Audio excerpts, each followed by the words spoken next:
नमस्कार साथियों, अनमोल ज्ञान के इस प्लेटफॉर्म पर आपका स्वागत है। आज हम क्लास 12th ज्योग्राफी का चैप्टर नंबर यानी मानव भूगोल का चैप्टर नंबर 2 विश्व जनसंख्या वितरण घनत्व और वृद्धि को एक एक एमसीक्यू को बहुत ज़्यादा इंपॉर्टेंट और डीप में जाकर समझने वाले हैं।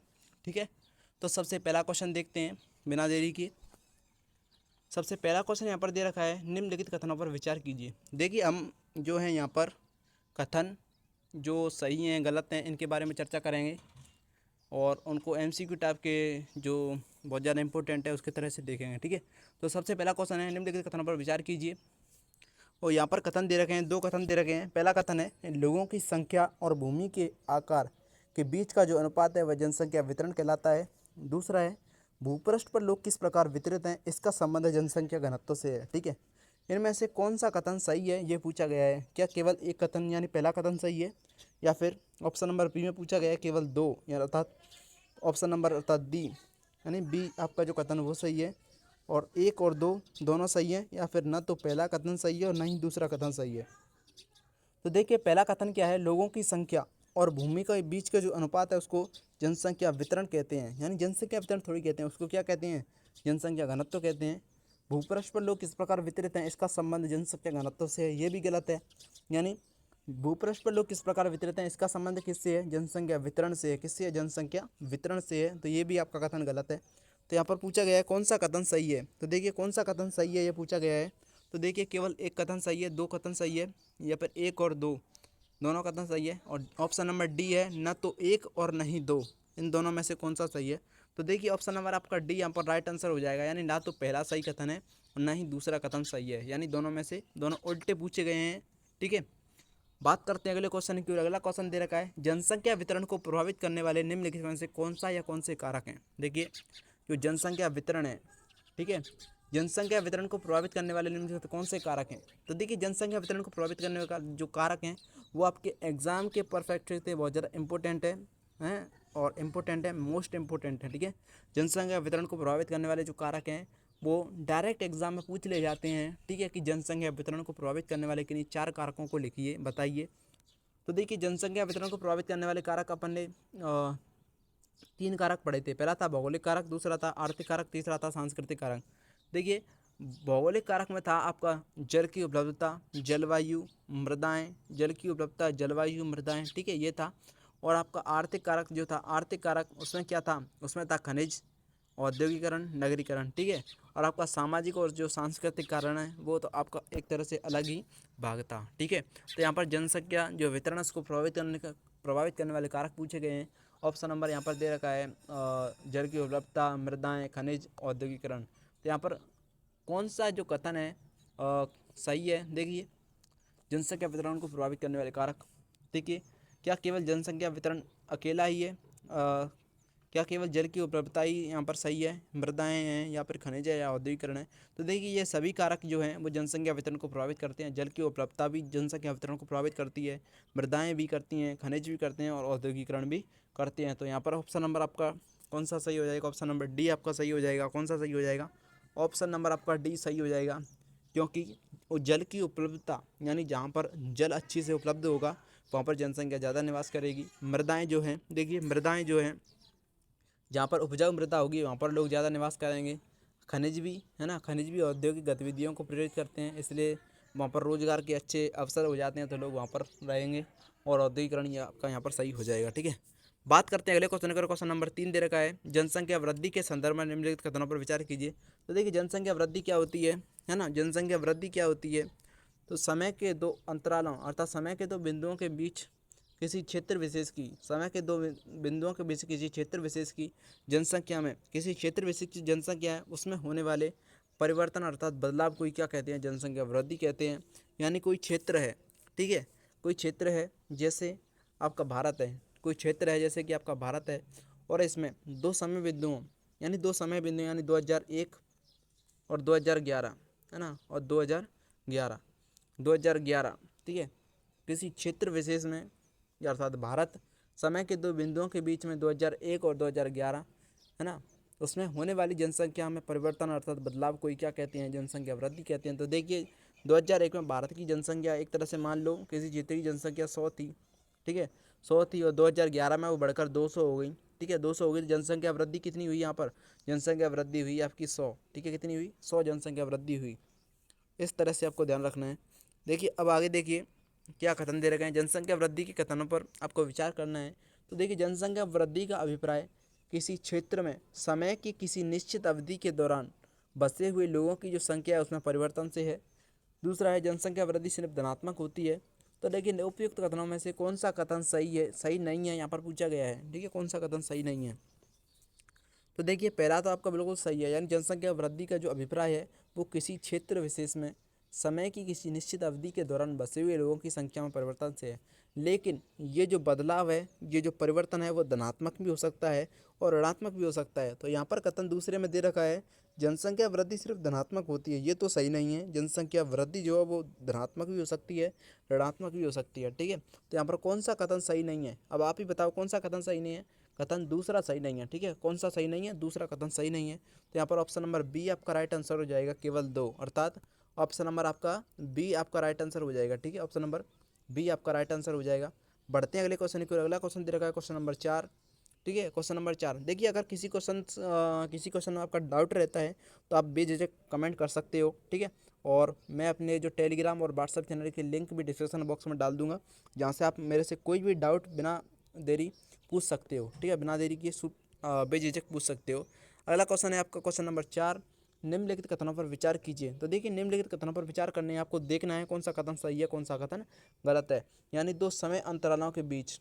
ठीक है, दो समय अंतरालों के बीच पहला कथन देखिए, दो समय अंतरालों के बीच जनसंख्या का कम होना। यानी दो समय अंतरालों के बीच, जैसे कि 2001 और 2011, इसमें किसी क्षेत्र की जो जनसंख्या है वो कम हो गई।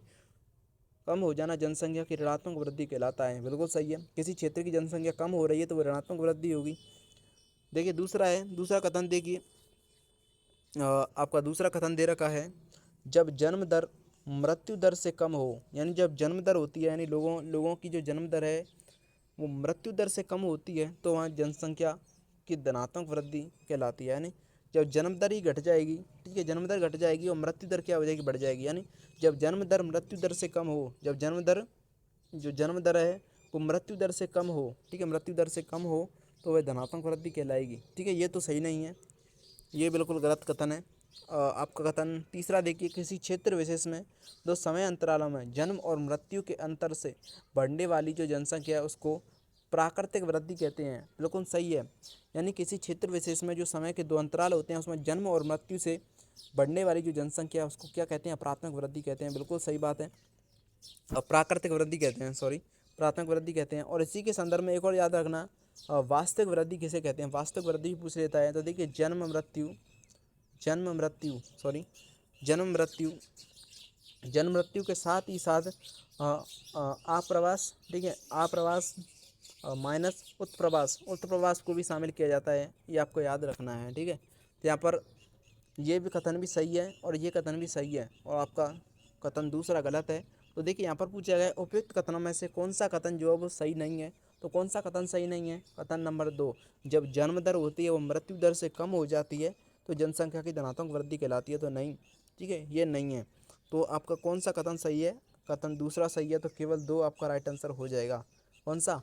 ऑप्शन नंबर बी आपका राइट आंसर हो जाएगा। ठीक है, बात करते हैं अगले क्वेश्चन की ओर।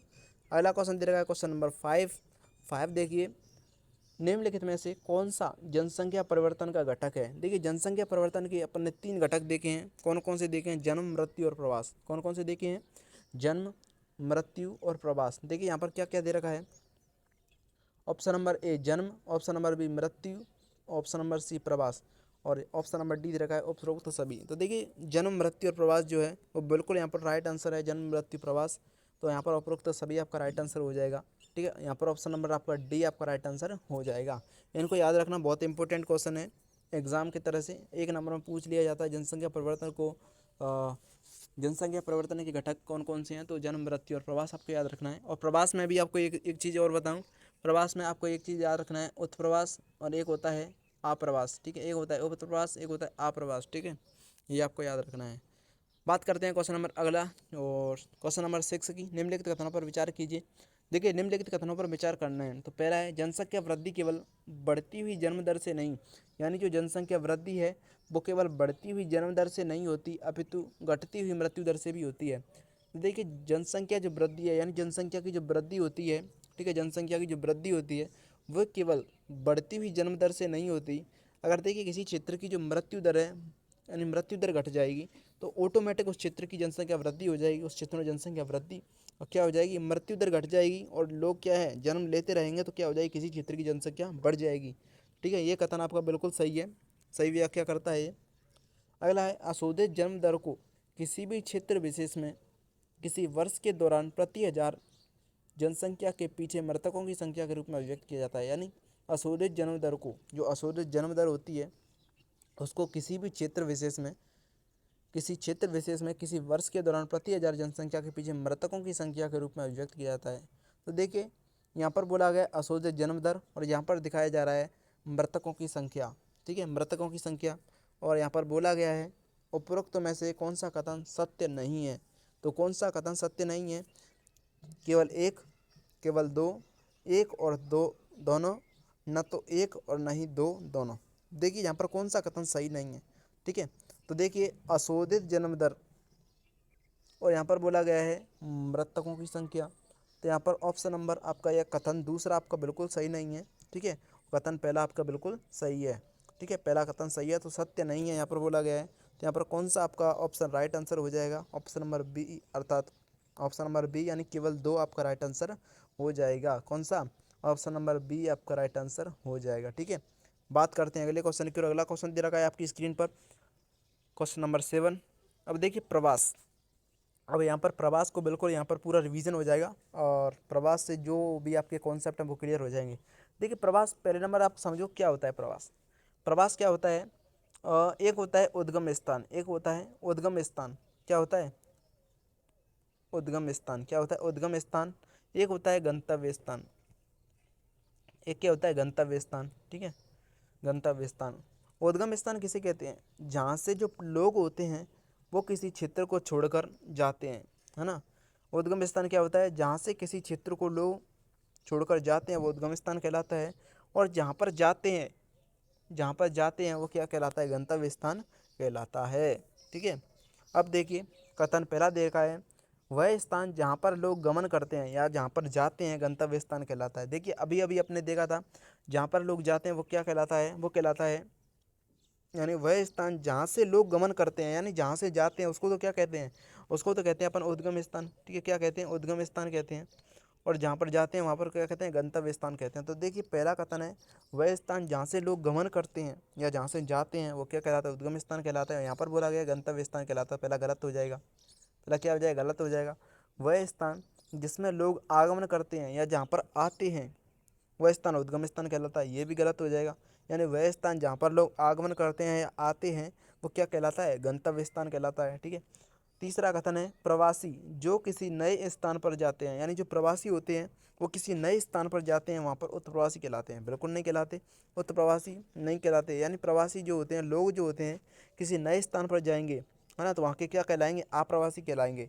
चौथा कथन है, प्रवासी जो एक स्थान से बाहर चले जाते हैं, यानी एक स्थान को छोड़कर बाहर चले जाते हैं वो क्या कहलाते हैं, अप्रवासी कहलाते हैं, ये भी बिल्कुल गलत है। तो यानी आपके ऑप्शन नंबर जो चारों कथन है वो बिल्कुल सही नहीं है, सब गलत हैं। ठीक है, सब गलत हैं, आपने बिल्कुल समझा अच्छे तरह से। अब देखिए, अब आपको बताना है उपयुक्त कथनों में से कौन से कथन सही नहीं है, यानी उपयुक्त कथनों में से कौन से कथन सही नहीं है। तो देखिए एक भी सही नहीं है, एक भी सही कथन नहीं है। तो यहाँ पर ऑप्शन नंबर आप बताओ कौन सा सही हो जाएगा, ए, बी, सी और डी, कौन सा कथन सही हो जाएगा, आप बताओ जल्दी से।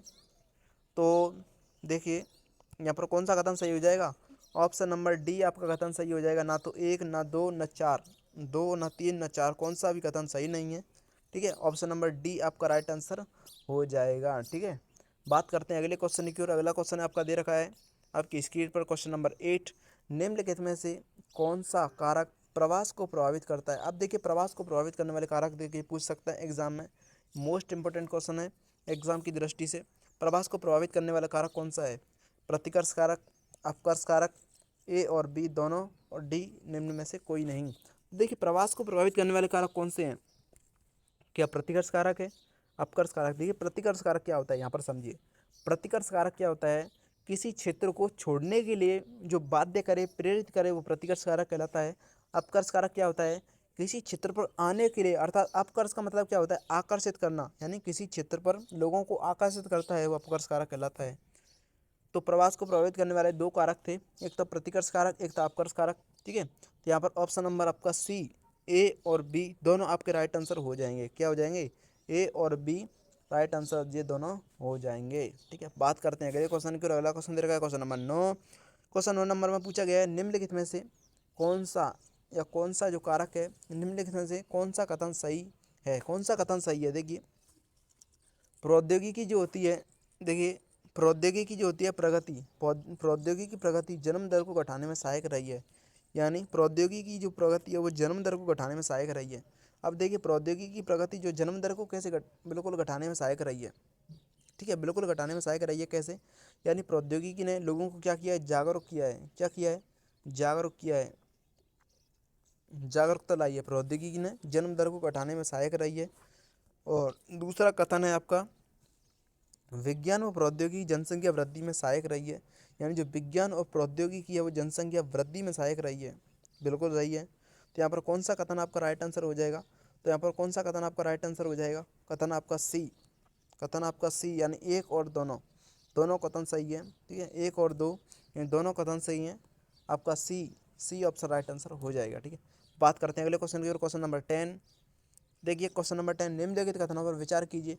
निम्नलिखित कथनों पर विचार कीजिए। जनसंख्या, पहला कथन है, जनसंख्या वृद्धि और आर्थिक विकास में धनात्मक सहसंबंध पाया जाता है। देखिए जनसंख्या वृद्धि तो धनात्मक भी होती है और ऋणात्मक भी होती है। और एक बात याद रखना, आर्थिक विकास जो होता है वो, यानी विकास जो होता है वो हमेशा कैसा होता है, धनात्मक होता है। तो इन दोनों में क्या है, सहज संबंध पाया जाता है। बिल्कुल सही है। दूसरा है, विकासशील देशों में विकसित देशों की तुलना में जनसंख्या वृद्धि कम है। यानी जो विकासशील देश है ना, जो विकासशील देश होते हैं उनमें विकसित देशों की तुलना में जनसंख्या वृद्धि कम है। देखिए विकासशील देशों में तो जनसंख्या वृद्धि विकसित देशों की तुलना में अधिक है, और यहाँ पर बोला जा रहा है कम है। तो यहाँ पर ऑप्शन यानी कथन दूसरा आपका गलत है, कथन दूसरा गलत है। और यहाँ पर पूछा गया उपयुक्त कथनों में से कौन सा कथन सही नहीं है, तो कौन सा कथन सही नहीं है, कथन दूसरा आपका सही नहीं है। तो देखिए केवल दो, यानी ऑप्शन नंबर बी आपका राइट आंसर हो जाएगा। ठीक है, ऑप्शन नंबर बी, सॉरी,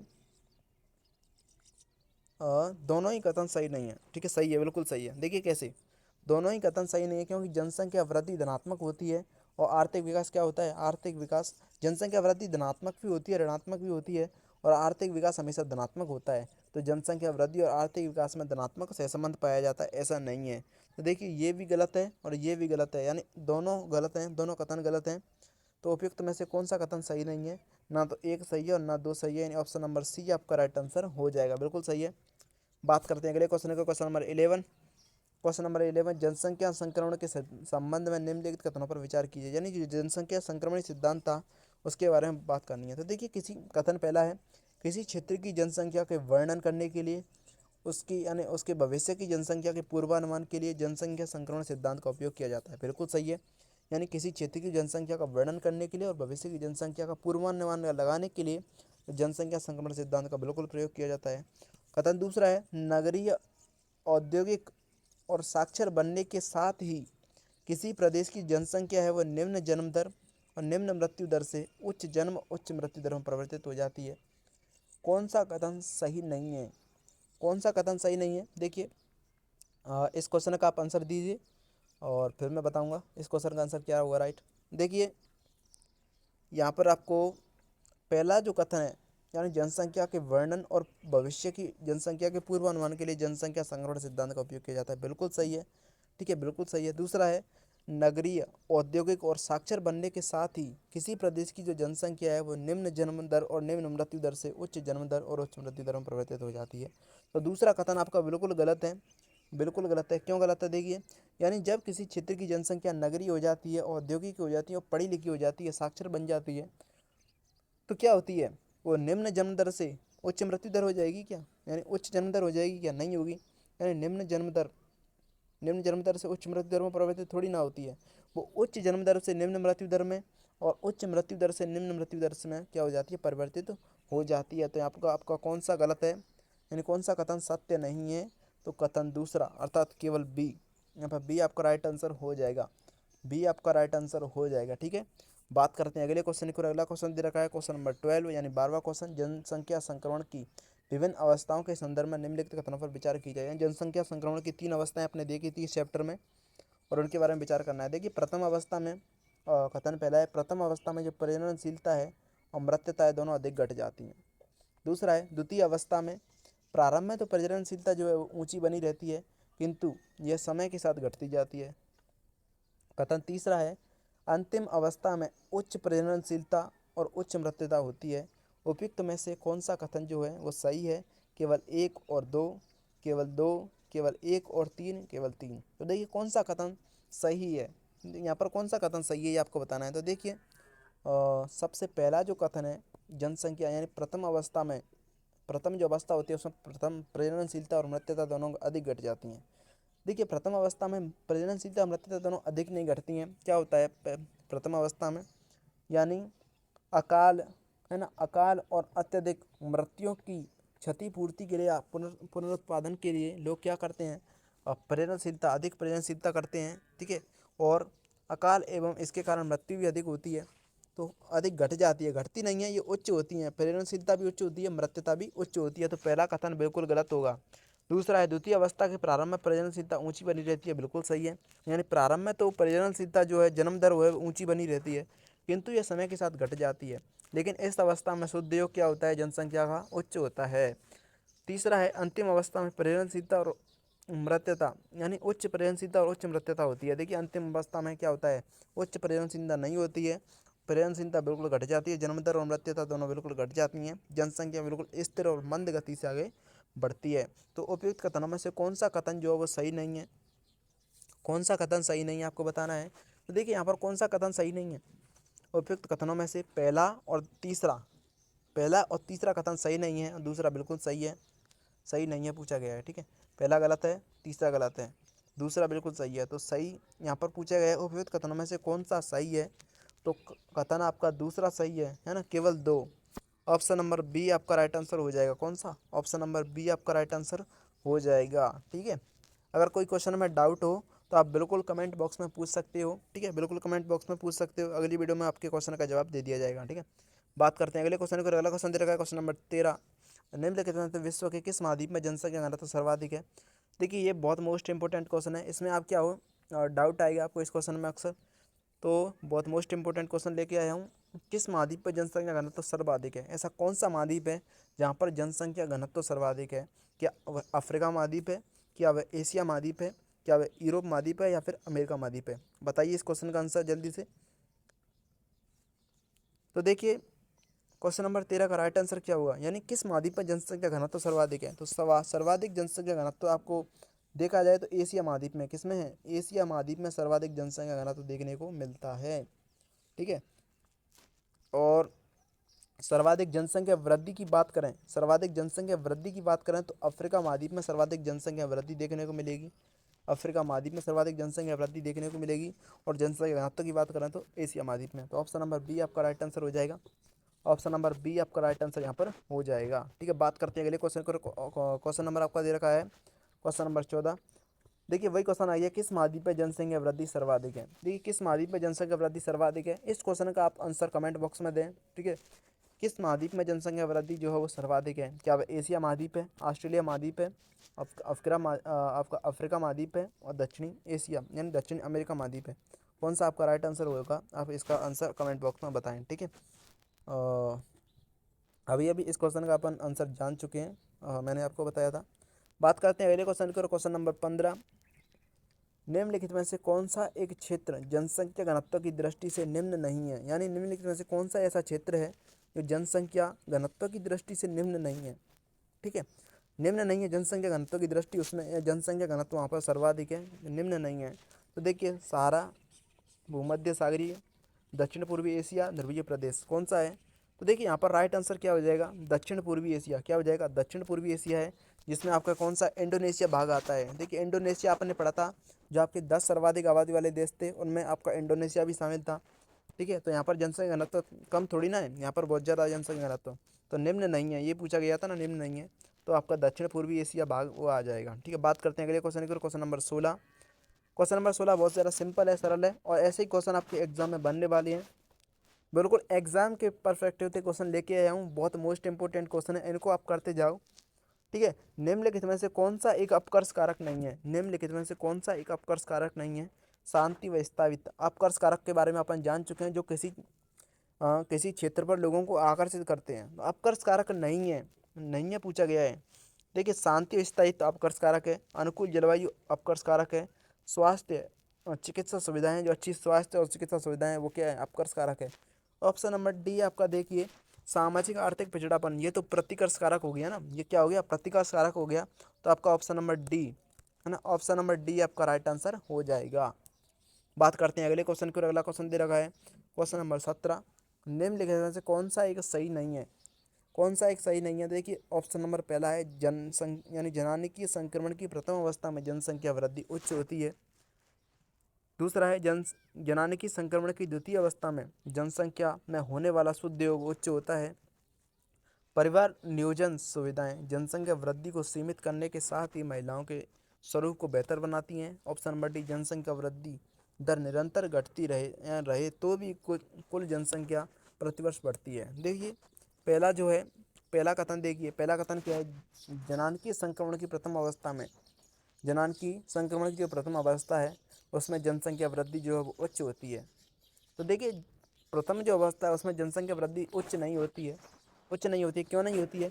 यानी वहाँ पर उच्च जन्म दर होती है। क्या होती है? उच्च जन्म दर होती है और उच्च मृत्यु दर होती है। यानी ज़्यादा लोग जन्म लेते हैं और ज़्यादा लोग मरते हैं।